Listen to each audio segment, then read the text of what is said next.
여러분 안녕하세요. 저는 독한 국어의 원리와 공식의 저자 구자련입니다. 오늘은 문제 출제 공식과 관련해서 선택지 구성 방법이죠.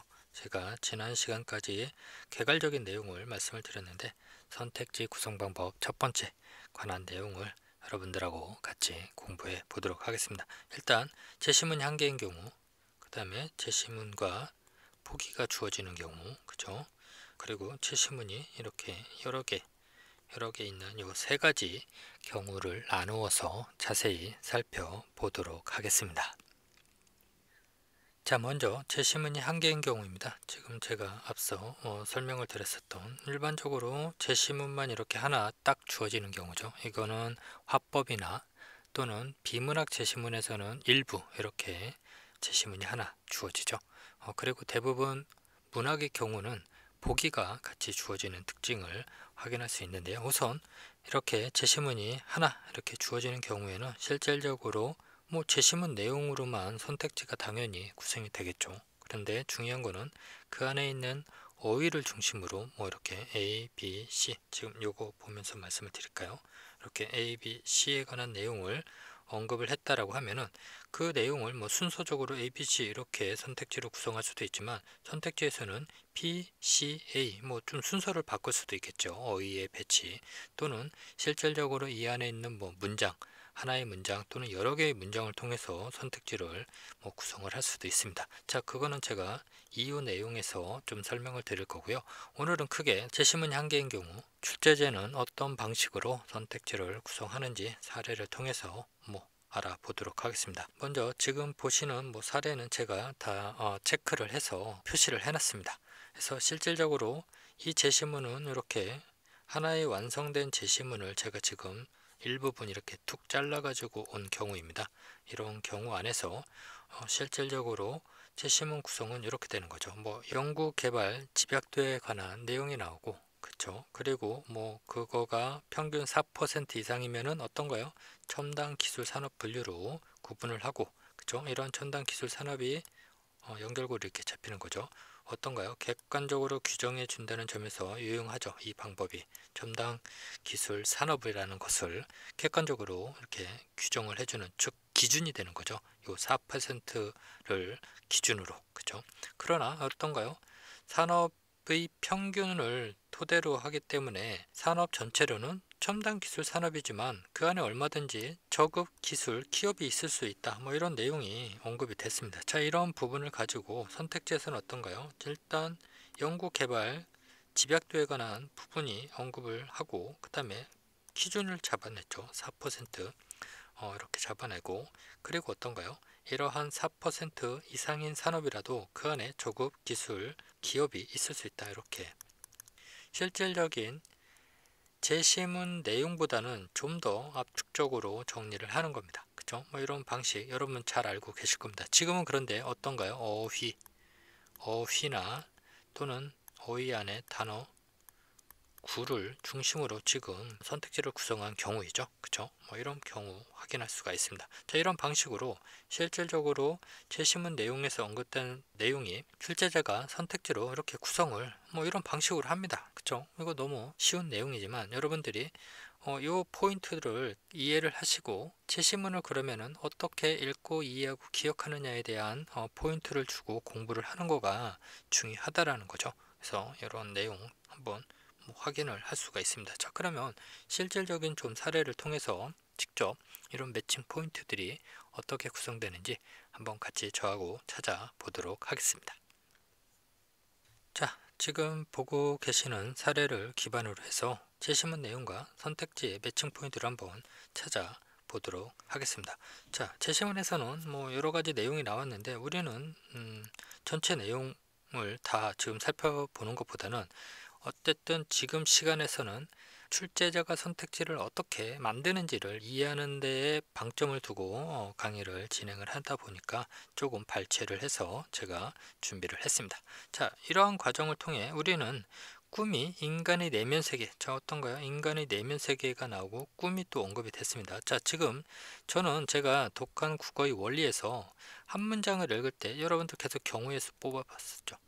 주고받은 대상 경우의 수를 뽑아보고 실질적으로 이러한 내용들이 이후 내용에서 어떻게 연결되는지를 훈련을 했던 거와 같은 맥락 안에서 이렇게 선택지를 구성을 하는 것은 결국 이런 주고받은 대상 이런 것들을 바탕으로 선택지가 구성이 되다 보니까 이 부분들을 항상 표시하고 인지하려고 노력하는 그런 훈련이 필요합니다. 그죠?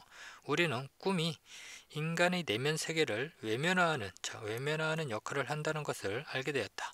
뭐 아직 이런 과정이 뭔지는 잘 모르죠, 우리가. 근데 이후 문장을 살펴보면 이를 투사라고 하는데 우리는 꿈속에서 평소에는 억누르고 있던 내적 욕구나 콤플렉스를 민감하게 느끼고 투사를 통해 그것을 외적인 형태로 구체화한다. 뭐 이런 내용이 언급이 됐습니다. 그래서 중요한 거는 꿈이 인간의 내면 세계를 외면화하는 거죠. 그래서 결국 투사는 이런 거죠. 내면화를 외면화하는 거가 이제 투사인 거고, 투사는 결국 외적인 형태로 구체화가 되는 거죠. 그렇죠? 이런 내용을 읽었다라고 하면은, 자, 선택지는 어떻게 됐나요? 꿈은 인간의 내면 세계를 구체화하여 보여주는 거죠. 그렇죠? 구체화 보이시죠? 그리고 어떤가요? 인간의 내면 세계, 그리고 꿈, 이렇게 이런 포인트로 선택지를 이렇게 구성을 하고 있습니다. 그쵸? 뭐 너무 쉽죠. 그래서 제가 지속적으로 여러분들께 말씀드리는 거는 결국 제시문을 읽고, 그쵸? 어떤가요? 이해하고, 어떤가요?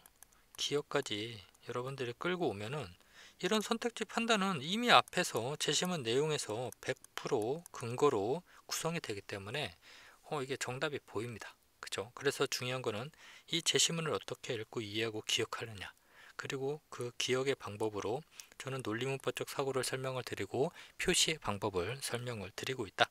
뭐 이렇게 이해를 하시면 될 것 같습니다. 자, 다음 문제 한번 같이 또 살펴보겠습니다. 자, 이번에는 조금 제시문이 길어졌습니다. 그도 한번 뭐 같이 읽어보겠습니다. 이처럼 비대칭적 상호주의에 의거한 호혜적 교환 관계가 가장 현저하게 이루어지는 사회적 공간이 바로 시장이다. 자, 어딘가요? 시장이죠. 어떠한 행위자도 공짜로 재화를 얻을 수 없다고 가정하는 시장 상황에서 실제로 이루어지는 저 시장이 일단은 뭐 같이 또 이제 연결관계 보입니다. 시장 상황에서 실제로 이루어지는 교환의 내용은 결코 등량, 등가, 이런 것들 여러분들 뭔가요? 등량은 말 그대로 양이 같고 가격은 등가는 가격이 같은 거죠. 그쵸? 뭐 이런 정도는 알고 계셔야 되겠죠. 등량, 등가의 것들이 아니다. 행위자 갑은 을이 소유하고 있는 쌀을 원하고 을은 갑이 갖고 있는 설탕을 바랄 경우 갑은 쌀에 대하여 그리고 을은 설탕에 대하여, 자 일단은 설탕 그리고 쌀, 그쵸? 쌀 뭐 이런 거 이렇게 지금 계속 주고받고 있는 거죠. 설탕에 대해 각각 더 높은 가치를 부여하면서 양자를 서로 바꾸는 것이다. 이 양자는 여러 두 가지인 거죠. 그쵸? 이와 같이 시장은 각자의 선호와 자원의 범위 내에서 줄 것은 주고 받을 것은 받는, 자 이거 되게 중요한 개념이네요. 주고받는, 제가 강조하는 건데요. 그쵸? 주고받는 장군 멍군식의 관계가 성립되는 사회적 영역이다. 자, 중요한 거 여러분들 이거 문장 간의 관계 좀 파악을 하셨나요? 일단 연결관계가 잡혔고 여러분들 이거 확인을 이렇게 하셨으면 아주 정확하게 독해를 하신 거죠. 지금 이거는 뭔가요? 실질적으로 호혜적 관계, 비대칭적 상호주의에 의거한 호혜적 교환 관계를 구체적으로 설명을 한 거죠. 그러니까 등급이 떨어지고 저는 2등급 정도로 표시를 하는 겁니다. 그리고 이 그런데는 뭐를 지금 대립대조 비교 관계로 받는 건가요? 자, 1번 문장과 이렇게 뒤집어지는 거죠. 1번 문장을. 그죠? 그런데 시장 본연의 기능을 효율적으로 수행하기 위해서는 일정한 전제 조건, 자, 전제 조건이 필요하다고 합니다. 전제 조건이 요구된다. 교환에 참여하는 행위자들의 자발성과 교환 과정의 공정성이 바로 그것이다. 자, 뭔가요? 자발성과 공정성. 그죠? 그러니까 뭐 이거는 그런 데가 뭐 흐름 전환이라기보다는 1번 문장하고 지금 5번 문장, 6번 문장 이렇게 뭐 관계가 잡힙니다. 그리고 나머지 2, 3, 4번은 1번 문장을 뭐 수식하는 영리의 관계로 이렇게 보시면 됩니다. 자, 그런데 여기서 중요한 거는 여러분이라면 이러한 내용을 바탕으로 선택지를 만든다라고 하면 어떤 문장을 선택을 하시겠습니까? 그죠? 이거가 중요한 포인트죠. 그래서 제가 독한 국어의 원리에서 이렇게 문장의 등급을 나누어서 표시하는, 즉 1등급 문장, 2등급 문장, 3등급 문장을 알아보고 표시하는 방법을 설명을 드렸는데, 자, 한번 선택지 어떻게 구성됐는지 확인해 보겠습니다. 행위자의 자발성과 절차의 공정성, 여기 바로 나왔네요. 자발성과 공정성은 호혜적 교환 관계의 전제 조건이다. 자, 전제 조건 아까 확인을 했었죠. 자, 호혜적 교환 관계는 어디에 나왔나요? 바로 앞부분에 나왔죠. 이렇게 지금 연결 관계가 잡히는 겁니다. 자, 여기서 중요한 포인트는 뭐죠? 여러분들, 지금 이거가 아주 중요한데요. 이렇게 등급이 떨어지는 이 구체적 설명은 지금 빠지는 거죠. 자, 이거는 아주 잘 만든 선택지입니다. 그죠? 일반적으로 이 문맥을 형성하는 지금 3개의 문장, 요거를 기준으로 선택지를 만든 겁니다. 그죠? 그리고 만약에 여러분들이 독해의 과정 안에서 여기에 뭐 이런 거, 다시 말해서, 또는 예를 들면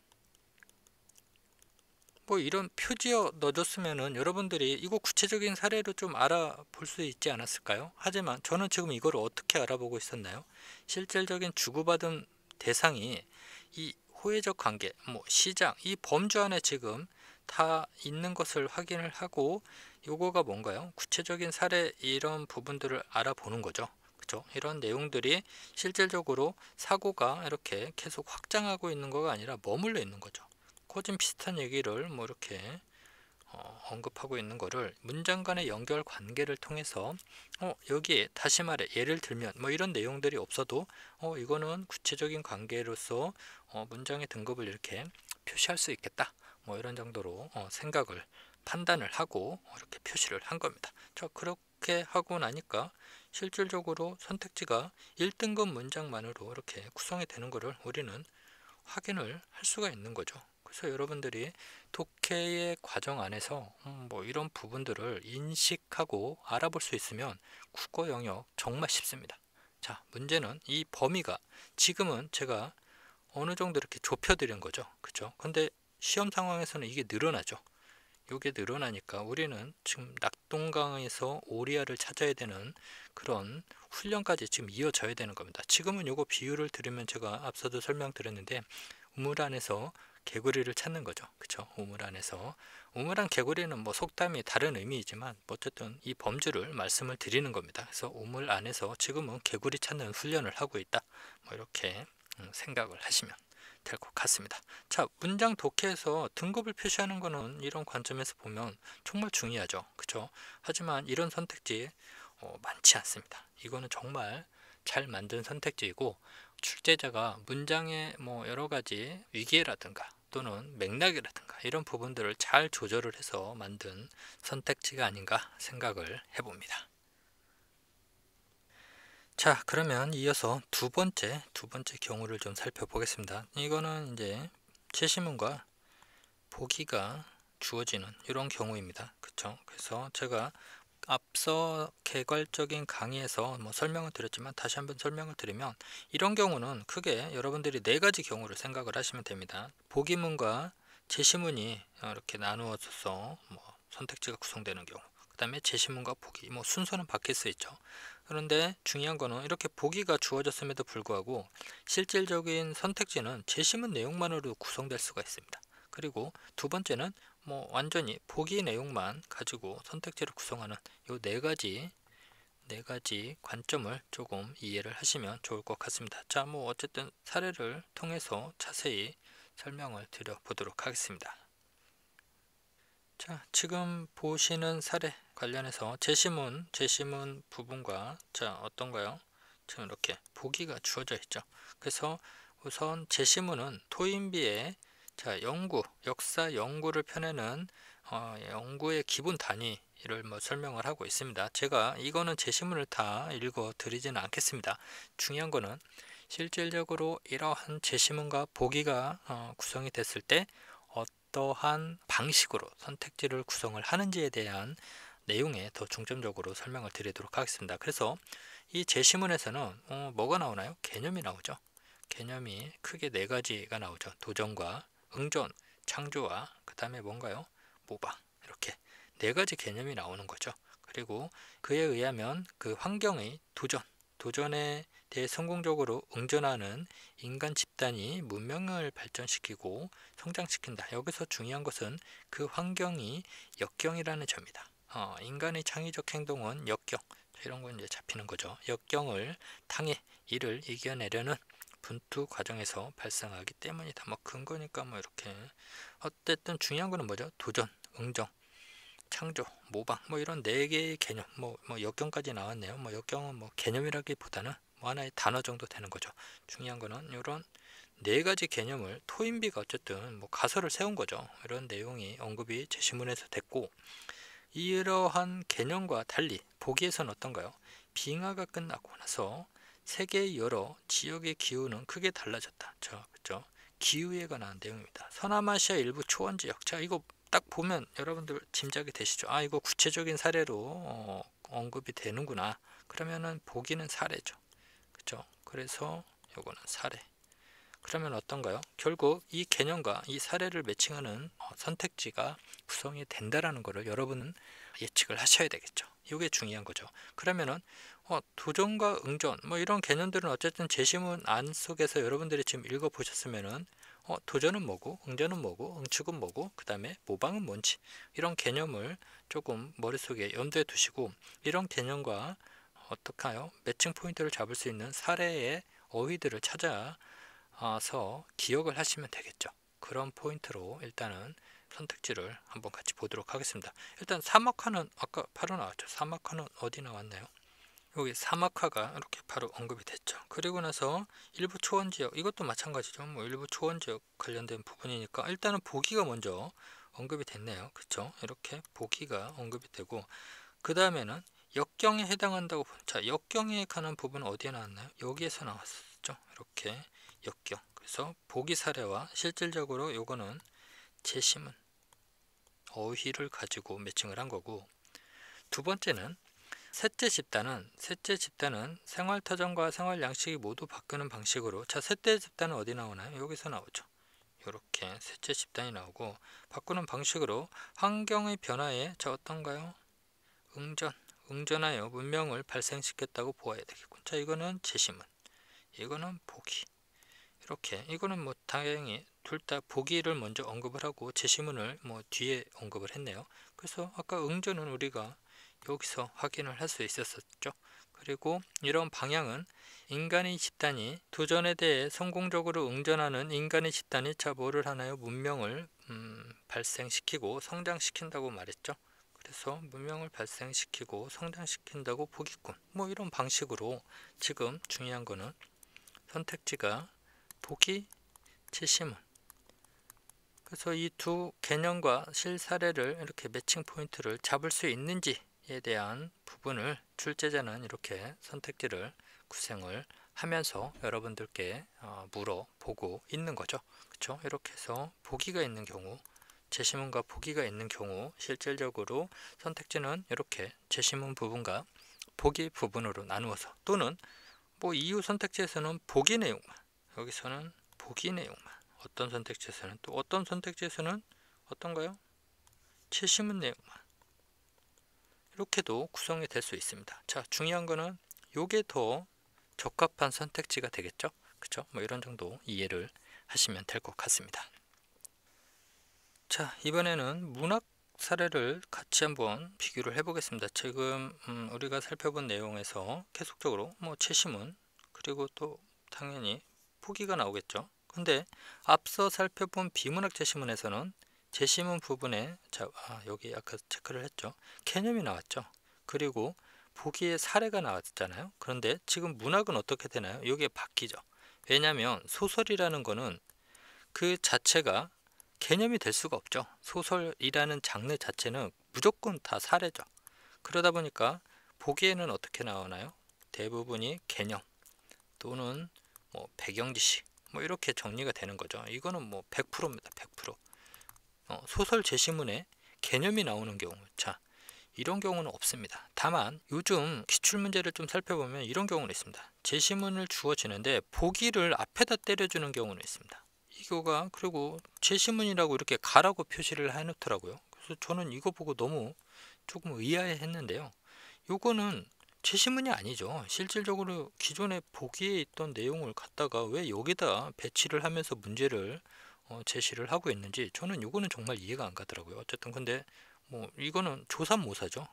이게 어디에 위치하든 이건 상관없죠. 그리고 나, 다 뭐 이렇게 해서 제시문이 주어집니다. 자, 그러면은 예전에는 보기와 나를 매칭하라고 했다라면은 이러면은 가와 나를 매칭하는 거죠. 그러면 여러분은 이거는 그냥 보기이다, 뭐 이렇게 이해를 하시면 됩니다. 자, 이거 각설을 하고요. 중요한 거는 지금은 제시문이 사례고 보기는 개념이다, 뭐 이렇게 생각을 하시면 됩니다. 그러면 선택지는 어떻게 될까요? 제시문 부분, 보기 부분, 또는 보기 부분, 제시문 부분, 뭐 이렇게 언급이 되겠죠. 그죠? 그래서 뭐 이 포인트 뭐 선택지부터 한번 살펴볼까요? 흑백 텔레비전이 먼저 나오네요. 자, 이거는 제시문 부분이죠. 그 다음에 공단 주변, 이것도 제시문이고요. 어둠 속에 들려오는 비명소리, 이거 제시문 부분이죠. 그쵸? 뭐 그러면은 한번 아무데나 잘라 볼까요? 그래서 도시 변두리, 자, 도시 변두리 어디 나오나요? 여기 나오죠. 그죠? 그 다음에 도시 변두리 소외된 공간구도, 자, 이거 마찬가지네요. 또 거진 소외된, 자, 요거는 이렇게 되네. 도시 변두리 두 개를 지금 이렇게 붙인 거네요. 그죠? 소외된 도시 변두리, 뭐 이렇게 언급이 됐고, 또 어디 있나요? 소외된 사람들의 상흔은 어디에 나오나요? 뭐 상흔은 이런 거 같은데요. 그죠? 뭐 고통을 겪고 있는 상처 입은 채 그 시대에 뒤처진 뭐 이런 부분하고, 그 다음에 여기 상흔 여기 있네요. 그죠? 상흔이 이렇게 또 연결이 되는 거죠. 그죠? 이러면은 지금 이것도 다행히 뒷부분에 이제 보기 부분이 전부 다 이렇게 언급이 된 거고, 제시문 부분은 자, 아까 뭐 제가 이거는 일단은 기출 문제에서 다 자세히 설명을 드립니다. 그쵸? 뭐 이런 부분들은 일단 포인트만 잡아 드릴게요. 텔레비전 나왔죠. 그 다음에 또 공단은 어디에 나왔나요? 그 다음에 자, 공단 쪽으로 나온 부분, 그 다음에 또 이 안에서 뭐가 들리나요? 비명소리. 요 네 개, 세 개 포인트가 뭐 그대로 이렇게 흑백 텔레비전, 공단 주변, 그 다음에 비명소리, 이렇게 제시문 내용과 포기 부분이 이렇게 매칭이 되는 겁니다. 그쵸? 여러분들이 이러한 특징들을 항상 염두에 두시고, 이거는 실질적으로 문제의 유형이 아니죠. 그냥 문제를 구성하는 하나의 방법론인 것 뿐이죠. 그쵸? 이런 거 잘 이해를 하셨으면 좋을 것 같습니다. 자, 뭐 이런 내용 바탕으로 그러면 세 번째 사례를 같이 살펴보도록 하겠습니다.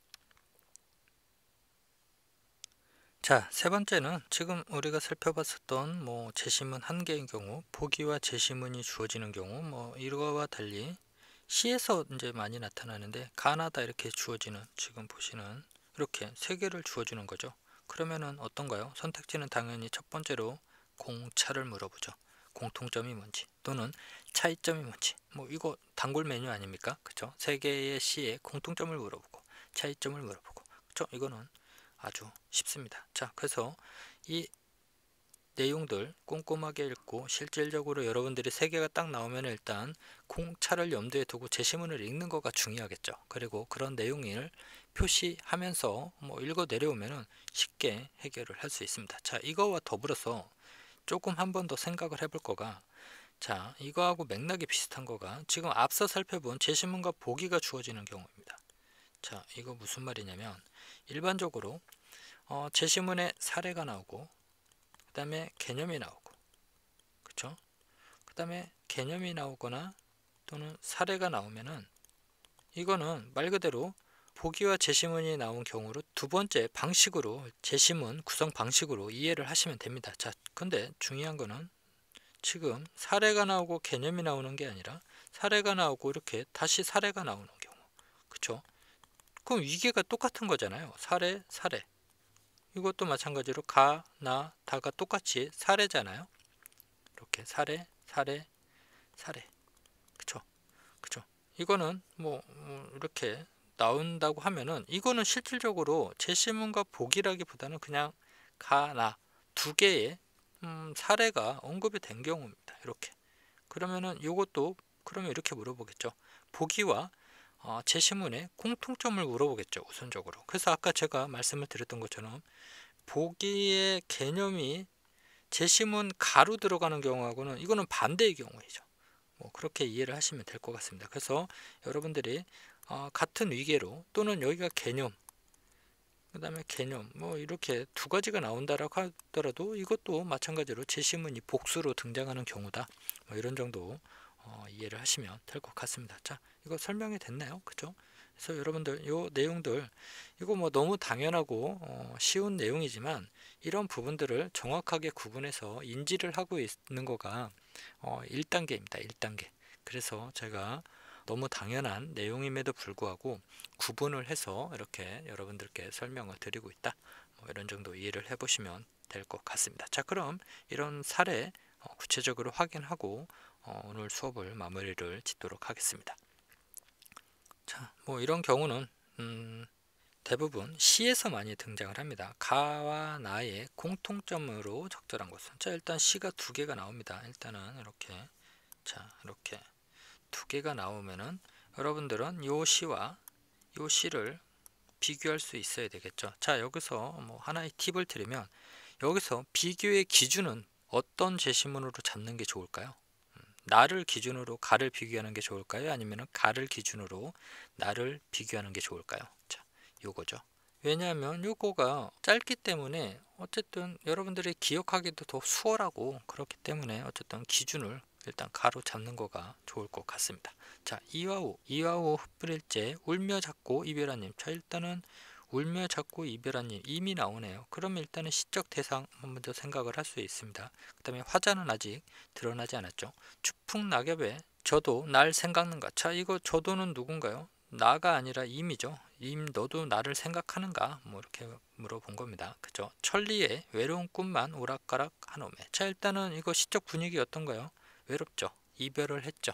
뭐 이런 정도 기준을 잡아내는 겁니다. 그래서 시 읽는 방법과 관련해서는 제가 독한 국어의 원리에서 설명을 드렸습니다. 첫 번째는 일단 대상 한 번만 더 언급을 하겠습니다. 대상 잡아내고 화자 있는지 한번 확인하고, 그거와 연동해서 이런 대상과 화자를 기준으로 시적 분위기를 잡아내는 거죠. 그 안에 이게 슬픈지 기쁜지 아니면 이별의 상황인지, 그 다음에 뭐 반성을 하고 있는지, 이런 내용들의 뭐 어휘들을 표현상 특징들과 연계를 해서 시적 분위기를 잡아내는 거죠. 일단은 이거는 이별을 하고 뭔가 외로움이 일단 묻어나는 것 같습니다. 자, 그러면 이런 기준을 잡고 한번 나를 한번 읽어 보겠습니다. 이 몸이 녹아져도 옥황상제 처분이요. 이 몸이 죽어져도 옥황상제 처분이라, 뭐 연결고리 뭐 이렇게 볼 수도 있는 거죠. 그쵸? 이거는 뭐 반복인 거죠. 거점. 그쵸? 뭐 구조도 비슷하고 뭐 요것만 다르네요. 그쵸? 뭐 여러 가지 시적 표현상 특징에서 뭐 문장 구조도 비슷하고 뭐 반복적 특징으로도 볼 수 있는 것 같습니다. 녹아지고 죽어져서 혼백조차 흩어지고, 자, 그죠? 공상 총루같이 임자 없이 구르다가 임자 없. 자, 이것도 마찬가지로 뭔가 임자 없이 혼자 외로움이 조금 묻어나는 것 같습니다. 그죠? 곤륜산 제일봉에 만장송이 되어 있어. 자, 이것도 그죠? 만장송이 혼자 되어 있는 거죠. 바람비 뿌린 소리 임의 귀에 들리기나. 자, 그쵸? 뭔가 임으로 뭔가 생각이 향하는 거죠. 뭐 이런 정도 일단 읽어봤습니다. 그래서 쭉 거진 이런 내용들이 여러분들은 읽어보시고, 제가 오늘은 선택지 구성 방식과 관련한 포인트로 강의를 진행을 하고 있으니까요. 그죠? 이런 방식에서 이 선택지에서 공통점이 어떤 것을 잡을 수 있는지 한번 확인해 보겠습니다. 상황이 개선되리라는 기대감이 일단은 가에서 한번 확인을 먼저 판단을 해 보시세요. 가를 기준으로 먼저 생각을 하는 겁니다. 상황 개선되는 거 내용이 안 나왔었죠. 가에서. 그죠? 2번 대상에 대한 그리움이 정서가 드러나 있다. 자, 그죠? 일단 가에서는 이거 오케이죠. 그죠? 이거 오케이잖아요. 이거 대상에 대한 울며 찾고 이별하님 저도 날 생각는가, 뭐 이거 오케이입니다. 그 다음에 나를 보세요. 이런 기준으로 옥황상제 천분이요 흩어지고 임자 없이 구르다가, 자, 이거 대상에 대한 그리움 뭐 이거 잡히시죠? 이게 공통점이네요.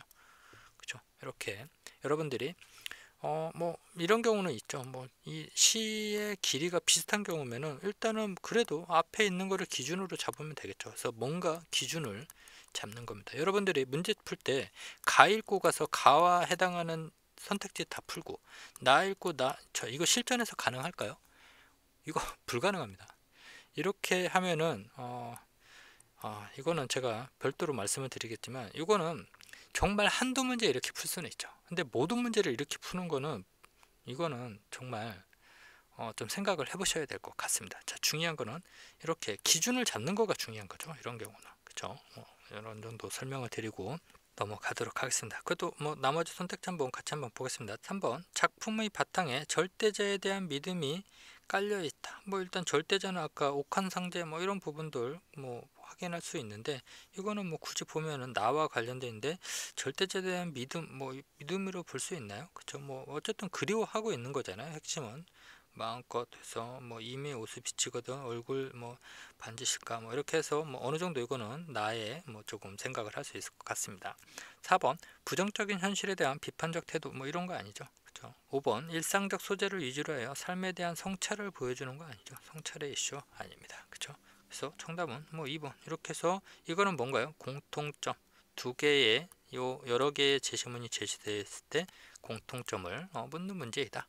그리고 선택지의 구성은 이런 기준을 잡고 더불어서 다른 내용들의 이런 부분들이 있는지 없는지를 생각하면서 선택지를 판단하는 거, 이런 정도 이해를 하시고, 출제자는 이런 포인트에서 공통점을 찾아내서, 자 앞에서 언급한 이거는 어떤가요? 선택지에 있는 내용이 아니죠. 그쵸? 이거를 고도를 일반화해서 하나의 개념으로, 그쵸? 개념으로 또는 그거와 관련된 단어를 압축해서 또는 상위 개념으로, 그쵸? 이렇게 만들어내겠죠. 이거가 실질적인 일반화의 이슈인 거죠. 그쵸? 이거가 문학 개념이 될 수도 있는 거고, 아니면 제시문 내용을 요약하는 방식으로 정리도 될 수 있습니다. 자, 그 정도에 따라서 이게 개념이 될 수도 있고 중심 내용이 될 수도 있고 구체적인 내용이 될 수도 있다. 뭐 이런 정도 생각을 하시면 될 것 같습니다. 자, 마지막으로 오늘 살펴볼 문제인데요. 이거는 비문학입니다. 비문학과 관련해서, 지금은 독서 영역이죠. 비문학 제시문과 관련해서 이것도 마찬가지로, 아까는 우리가 토인비 나왔던 거는 제시문이 개념이었었죠. 근데 지금은 요 제시문은 사례입니다. 더불어 지금 여러분들 보시면 아시겠지만 제시문이 꽤 깁니다. 자, 이거 제가 오늘은 다 읽어드릴 수가 없습니다. 자, 갈릴레이가 어떤가요? 이런 뭔가 관측을 하는 사례, 구체적인 뭐 아리스토텔레스도 나오죠. 요 시대의 사람들이 실질적으로 망원경을 사용해서 뭔가를 관찰한 사례죠.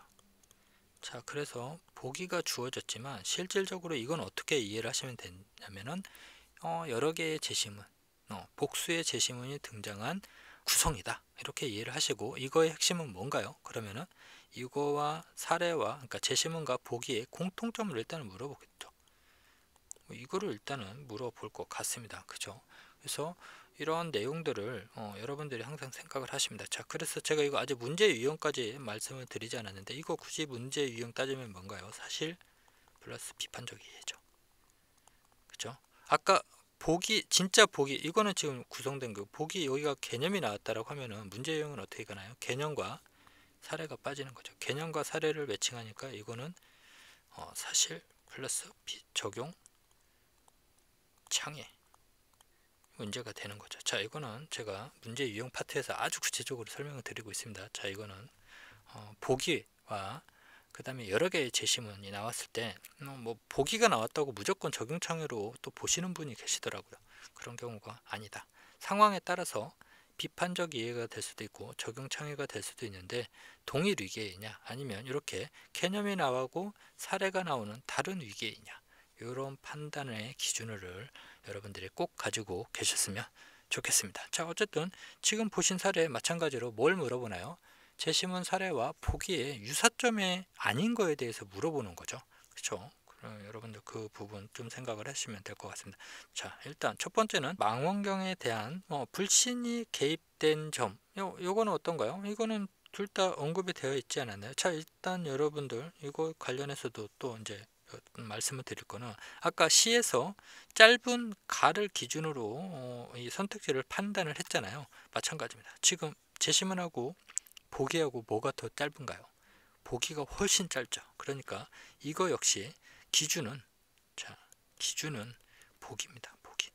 보기가 판단의 기준입니다. 일단 망원경에 대한 불신이 개입된 점, 요거는 어디에 나오나요? 망원경이 달에 있는 그대로를 보여준다는 것을 믿을 수 없다고 주장을 한 거죠. 이게 바로 불신이잖아요. 그렇죠?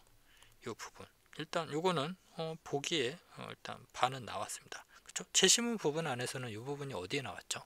바 부분 쪽에 한번 확인을 해보면 여기 나오죠. 놀랍게도 우나 가설 옹호자들은 이것에 대해 대형 망원경이 높은 배율 때문에 어떤 대기 상태에서 오히려 왜곡이 심해져 소형 망원경보다 해상도가 떨어진다고 해명하곤 했던 것이다. 자, 이게 뭔가요? 불신이죠. 그쵸? 이래서 요거는 둘 다 제시문과 보기 모두에서 확인을 할 수 있는 내용입니다. 그쵸? 이 부분 확인할 수 있고, 2번 천상계의 완전성 개념이 논란이 된 점. 자, 이 부분은 어디에 나오죠? 이거는 일단 보기에서는 여기 나오죠. 천상계의 물체이므로 완전한 구형이어야 했던 것이다. 그쵸? 이거는 그래서 천상계의 완전성 개념이 논란이 된 점에 대한 부분이 분명히 보기에는 나오죠. 자, 그런데 제시문 안에서 이런 부분은 언급이 되고 있지 않죠. 이런 부분들. 그래서 정답은 요거죠. 요거가 틀린 거죠. 이렇게 여러분들이 체크를 하시면 됩니다. 그래서 실질적으로 지금 제가 말씀을 드리려고 하는 거는 뭐 이렇게 제시문과 보기가 주어지는데, 이것도 사례고 이것도 사례이면은 이거는 제시문이 복수로 구성되는 방식으로 이해를 하시고, 그거의 핵심은 요 사례와 사례를 어떤가요? 비교할 수 있는, 공차를 비교할 수 있는 내용을 중점적으로 독해를 하시면 되겠죠. 이런 부분들 그렇게 생각을 하시면 될 것 같습니다. 자, 그것도 한번 나머지 부분 살펴보겠습니다. 관측 결과의 수용 문제를 다루고 있다는 점. 그쵸? 이거는 뭔가요? 전체 내용에서 다 언급을 하고 있는 거죠. 4번 전체의 지형에 대한 관측을 소재로 한다는 점. 자, 이거는 뭐죠? 실질적으로 보기에서는 어디에서 했나요? 산과 계곡에서 발견을 한 거고, 그 다음에 제시문에서는 어디에서 나왔냐면 어디를 발견했나요? 화성의 지도, 화성의 지도와 관련해서 화성 표면이 그 어느 때보다도 밝게 보인 점이죠. 이런 부분들을 바탕으로 이렇게 지금 전체의 지형에 대한 관측을 소재로 한 거죠. 그렇죠? 이렇게 전체의 지형. 그래서 첫 번째는 달의 산과 계곡, 지금 이것도 전체로 볼 수 있는 거죠. 뭐 이렇게 이해를 하시면 될 것 같고요. 5번 권위자의 주장이 오류를 지속시키는 힘이 되었다는 점. 자, 그렇죠. 일단 보기에서 누가 나오나요? 권위자는 그 아리스토텔레스가 나오죠. 이러한 견해에 이제 도전을 했던 거가 나오는 거죠. 그렇죠? 그리고 제시문에서는 누가 나오죠? 일단 권위자가 무엇인지를 발견했는지 알면 그것을 존재하는 것을 입증하기는 쉽지 않은 거죠. 그렇죠? 이런 부분 안에서 뭐 언급을 하고 있습니다. 그렇죠? 그리고 그 권위자는 누구였나요? 스키아 팔레리인가요? 이 사람이었죠. 그렇죠? 그런데도 승리는 요 스키아 팔레리로 들어가고, 그가 천문학계에 널리 알려진 존경받는 천문학자였던 것이 결정적이었던 거고, 이런 사람이 권위자였었죠. 그래서 실질적으로 여기 권위자에 대한 부분은 보기에서는 아리스토텔레스에 대한 부분, 그리고 제시문에서는 스키아 팔레리 이 사람에 대한 부분이 어떤가요? 오류를 지속시키는 힘이 되었다는 점이 맞는 거죠. 이거 이렇게 맞는 거죠. 그래서 두 개의 유사점이 아닌 거는 2번 선택지죠. 그렇죠? 천상계의 완전성 개념이 언급이 된 거는 보기에서만 언급이 되어 있다라는 부분입니다. 자, 이렇게 해서 지금까지 뭐 선택지 구성 방식 세 가지. 자, 선택지 구성 방식 정확하게는 첫 번째 방법에서 이 세 가지죠. 제시문 하나인 경우, 그 다음에 제시문과 보기, 그리고 제시문이 여러 개 주어지는 경우에서 실질적으로 선택지를 어떻게 눈에 보이게, 그쵸? 이런 거는 지금 눈에 보이는 거죠. 그쵸? 이런 거는 아주 쉬운 방법입니다. 근데 중요한 거는 이런 거를 인식을 하느냐 안 하느냐, 요거에 따라서 정말 1%가 바뀔 수 있느냐, 이 부분을 또 결정하기 때문에 제가 이렇게 강의를 준비를 한 것입니다. 자, 그럼 오늘 수업은 이것으로 마치도록 하겠습니다.